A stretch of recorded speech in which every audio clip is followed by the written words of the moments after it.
Hello friends, कैसे हैं आप सभी। उम्मीद करती हूँ अच्छे होंगे। फ्रेंड्स, कल हमने भक्ति काल को स्टार्ट किया था। उसमें हमने नामकरण और भक्ति के प्रकार ये पढ़ लिया था। आज हम पढ़ने वाले हैं भक्ति का उद्भव कैसे हुआ। चलिए स्टार्ट करते हैं वीडियो को। अगर आपने नोट्स नहीं बनाए हैं तो मेरे साथ मिलकर अपने नोट्स को भी बना सकते हैं। चलिए फ्रेंड्स स्टार्ट करते हैं। हिंदी साहित्य के अंतर्गत जब भक्ति का उद्भव हो रहा था तो भक्ति के उद्भव के अनेकों कारण थे। जैसे कोई राजनीतिक कारण हुआ, कोई धार्मिक कारण, या फिर कोई सांस्कृतिक कारण, या फिर कोई आपका सामाजिक कारण। ठीक है, चलिए देख लेते हैं। हिंदी साहित्य में कुछ विद्वानों का मानना है कि भक्ति युग का आविर्भाव राजनीतिक पराजय का परिणाम है, और कुछ विद्वान मानते हैं कि सांस्कृतिक है, धार्मिक इसका कारण है, या फिर सामाजिक भावना का परिणाम है। आचार्य रामचंद्र शुक्ल भक्ति आंदोलन के निम्नलिखित कारण बताते हैं। जैसे वे कहते हैं, जब देश में मुसलमानों का राज्य प्रतिष्ठित हो रहा था, रामचंद्र शुक्ल जी कहते हैं कि जब देश में मुसलमानों का राज्य प्रतिष्ठित हो रहा था, हिंदू जनता हताश, निराश और पराजित हो गई थी। उनके सामने उसके देव के मंदिर तोड़े जा रहे थे, देवों की मूर्तियां तोड़ी जा रही थी, पूज्य पुरुषों का अपमान होता था। वे कुछ भी नहीं कर सकते थे। उनकी दशा तो ऐसी थी कि वे ना तो अपनी वीरता के गीतों को गा सकते थे और ना ही बिना लज्जित हुए सुन ही सकते थे। ऐसी दशा हो गई थी हिंदू प्रजा की। आगे क्या कहते हैं रामचंद्र शुक्ल जी?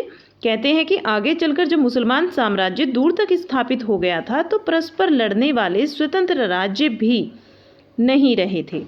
यानी जब मुसलमान राज्य स्थापित हो रहा था तो जो आपस में लड़ रहे थे स्वतंत्र राष्ट्र थे, वे भी नहीं रहे थे। उन पर भी इन्होंने अपना अधिकार कर लिया था। इतने भारी राजनीतिक उलटफेर के कारण, उलटफेर के पीछे जो हिंदू जन समुदाय था उस पर बहुत दिनों तक उदासी सी छाई रही।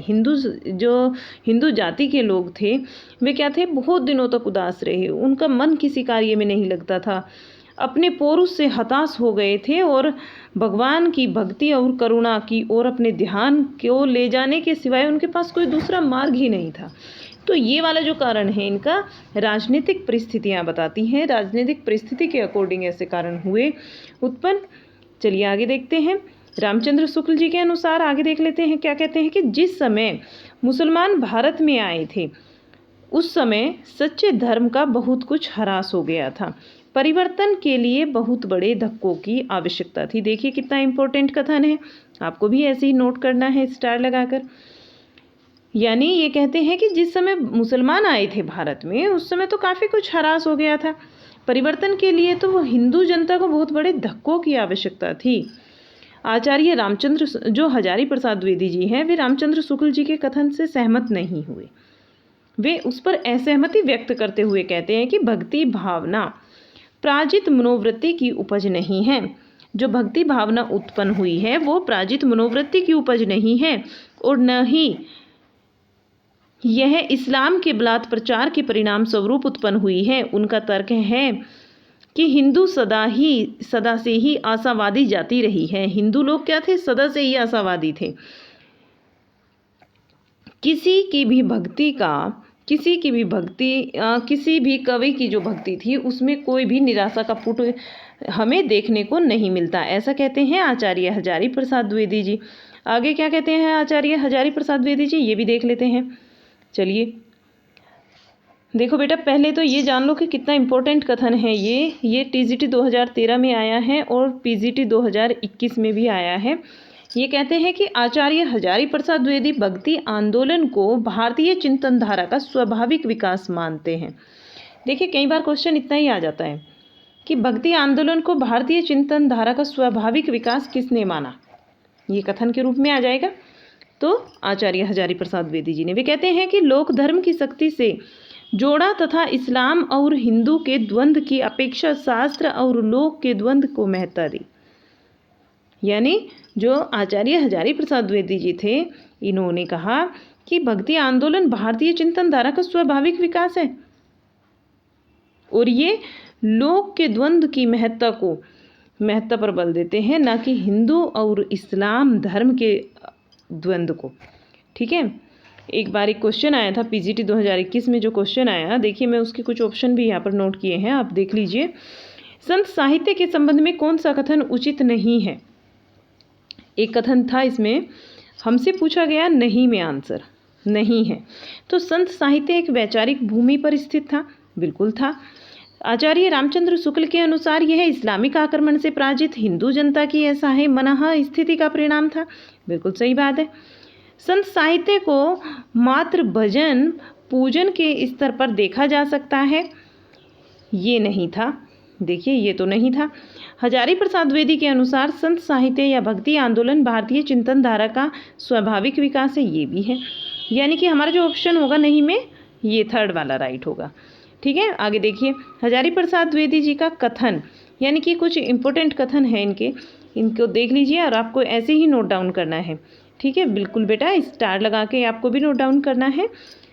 यह बात अत्यंत उपहास्यास्पद है, जब मुसलमान लोग भारत में मंदिर तोड़ रहे थे, उसी समय अपेक्षाकृत निरापद दक्षिण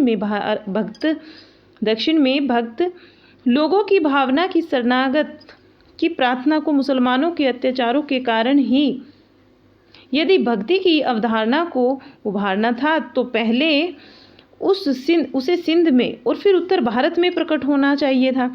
पर हुई कहाँ वह? दक्षिण में हुई।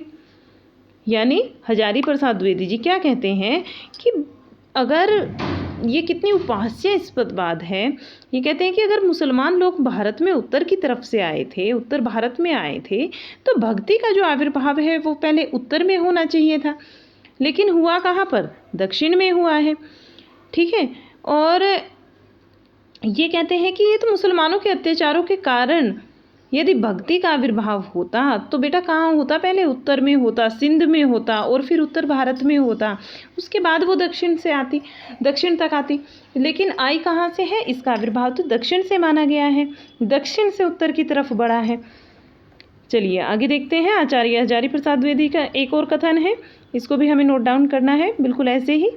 अगर इस्लाम नहीं आया होता, ये कहते हैं, अगर इस्लाम नहीं आया होता तो इस साहित्य का 12 आना बिल्कुल वैसा ही होता जैसा आज है। यानी भक्ति जो है बेटा, ये कह लीजिए कि वो एक दिन की उपज नहीं है कि इस्लाम आ गया और अचानक से भक्ति पनप गई लोगों के, कवियों के हृदय में। नहीं, वो तो बहुत पुरानी परंपरा है जो भीतर ही भीतर पनप रही थी और तब उसको उस चिंगारी को हवा मिल गई। इस्लाम के आने के बाद उस छोटी सी लगी हुई चिंगारी को हवा मिल जाती है, तो भक्ति जो है अपने चरम स्तर पर पहुंच जाती है। देखिए क्या कहते हैं आगे। दूसरी ओर आचार्य रामचंद्र शुक्ल भक्ति को दक्षिण से आई हुई मानते हैं। वे क्या कहते हैं? भक्ति का जो सोता, देखिए यह आ गया आपका यहाँ पर कि भक्ति का जो सोता दक्षिण की ओर से धीरे धीरे पहले से ही चला आ रहा था। क्या कहा इन्होंने? दक्षिण की ओर से धीरे धीरे पहले से ही चला आ रहा था। उसे राजनीतिक परिवर्तन के कारण शून्य पड़ते हुए जनता के हृदय क्षेत्र में फैलने के लिए पूरा स्थान मिल गया। यानी भक्ति का एक जो सोता है वो दक्षिण से चला आ रहा था, ना कि उत्तर भारत से। इस्लामों का आक्रमण हुआ उत्तर भारत से। कहाँ से हुआ? उत्तर भारत से, और दक्षिण से आ रहा था। भक्ति का सोता कहाँ से आ रहा था? भक्ति का सोता आ रहा था दक्षिण भारत से, पहले से ही चला आ रहा था। लेकिन जो राजनीतिक परिवर्तन हुए हैं, जैसे ही भक्ति ऊपर आती है, और यहाँ पर पता चला कि राजनीतिक परिवर्तन हो गए क्योंकि इस्लाम का आक्रमण हो गया, हिंदू जनता बहुत ज़्यादा निराश हो गई, तो ये उनके हृदय में यहाँ से पनपी है। ठीक है, और इस जो लगी चिंगारी थी ये, इसके बाद इसने पूरा रूप ले लिया आग का एक तरीके से। ठीक है, चलिए आगे देखते हैं। आचार्य हजारी प्रसाद द्विवेदी जी ने कहा कि इन सब का अर्थ यह नहीं है कि मुसलमानी धर्म का कोई प्रभाव साहित्य पर नहीं पड़ा। ये एक्सेप्ट ये भी करते हैं कि ऐसा नहीं है, मुसलमानी धर्म का कोई प्रभाव साहित्य पर नहीं पड़ा। कदाचित 4 आना अवकाश के लिए इन्होंने छोड़ा भी है। क्या छोड़ा है? देखिए क्या कहते हैं आगे। किंतु उनके अनुसार प्रभाव को प्रभाव के रूप में स्वीकार किया जाना, प्रतिक्रिया के रूप में नहीं। ये क्या चाहते हैं आचार्य हजारी प्रसाद द्विवेदी जी कहते हैं कि प्रभाव जो पड़ रहा है उसको प्रभाव के रूप में ही स्वीकार करो, ना कि प्रतिक्रिया के रूप में। ठीक है। सच बात तो ये है कि आचार्य रामचंद्र शुक्ल यह सब कहे हैं कि जिसका श्रेय आचार्य हजारी प्रसाद द्विवेदी जी को जाता है। ठीक है। यानी वो कहते भी हैं कि इस्लाम का प्रचार के कारण, इस्लाम के जो हमारे ऊपर आक्रमण किया, इस्लाम धर्म का जो आक्रमण हुआ हिंदू जनता के ऊपर, वो उसके परिणाम के स्वरूप उपजी है भक्ति।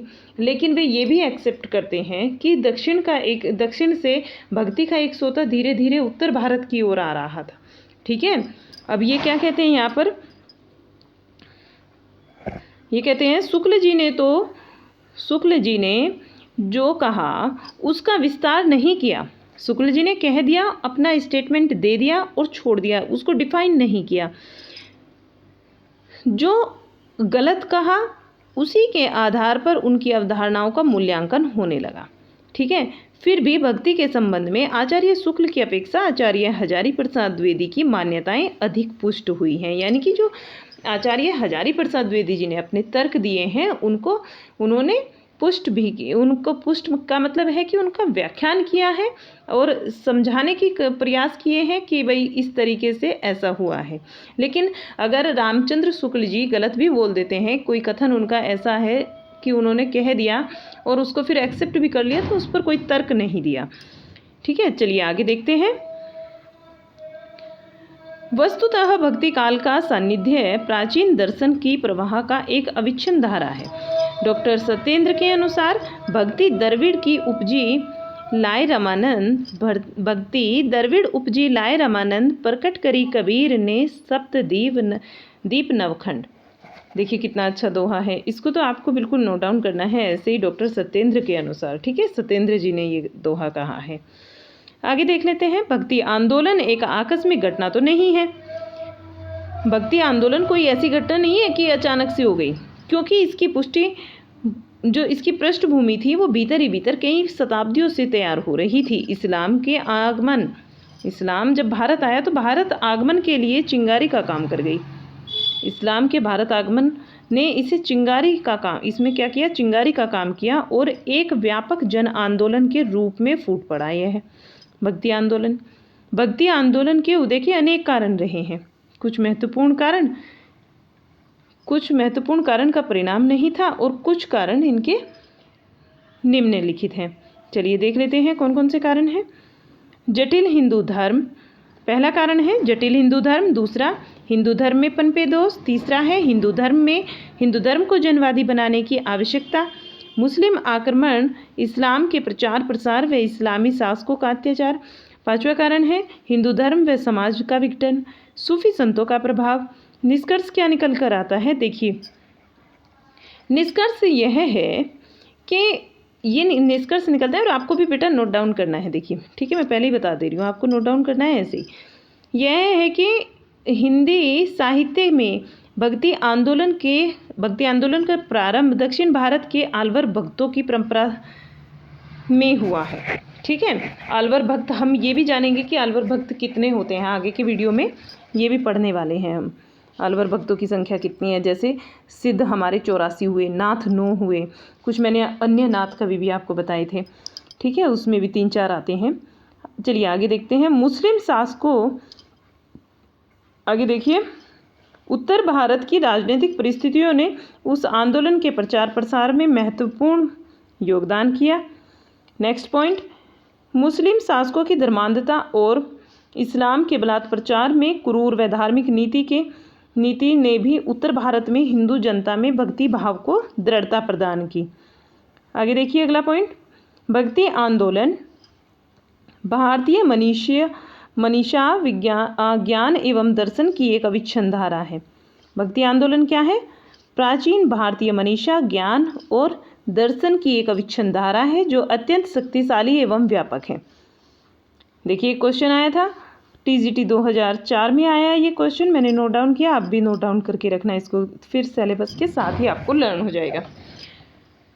भक्ति के स्रोतों को दक्षिण से उत्तर में प्रसारित होने के सिद्धांत का समर्थन करने वाले विद्वान कौन से हैं? किस विद्वान ने ये समर्थन किया कि जो भक्ति के स्रोत थे वे दक्षिण से उत्तर भारत में प्रसारित हो रहे थे? तो ये तो रामचंद्र शुक्ल जी ने किया, अभी पढ़ा है हमने। ठीक है बेटा, इसको नोट डाउन कीजिए। और आज की जो क्लास है हमारी वो यहीं तक रहने वाली है। कल फिर हमारी क्लास आएगी। और बेटा मेरी जो क्लास है इसका टाइम आपको मॉर्निंग में 10 AM पर होगा। ठीक है, 10 AM। अब से आपको सारी क्लासेस 10 AM पर ही मिलेंगी। ठीक है बेटा, चलिए, अगर आप वीडियो पसंद आया है आपको तो आप इसको प्लीज़ लाइक कीजिए और शेयर कीजिए अपने फ्रेंड्स को। ऐसे विद्यार्थी बेटा जो अपने नोट्स को नहीं बना सकते हैं, पेड क्लासेस को अफोर्ड नहीं कर सकते, तो वो मेरे साथ मिलकर अपने नोट्स बना ले। आपको पूरा सिलेबस यहाँ पर कराया जाएगा, फ्री ऑफ कॉस्ट कराया जाएगा। यूट्यूब पर ही मैं पूरी क्लासेस लेने वाली हूँ। आप मेरे साथ मिलकर अपने नोट्स को, अपनी तैयारी को और बेहतर कर सकते हैं। चलिए फ्रेंड्स, अगर आपको वीडियो पसंद आया है तो वीडियो को लाइक कर दीजिए। Thank you for watching this video.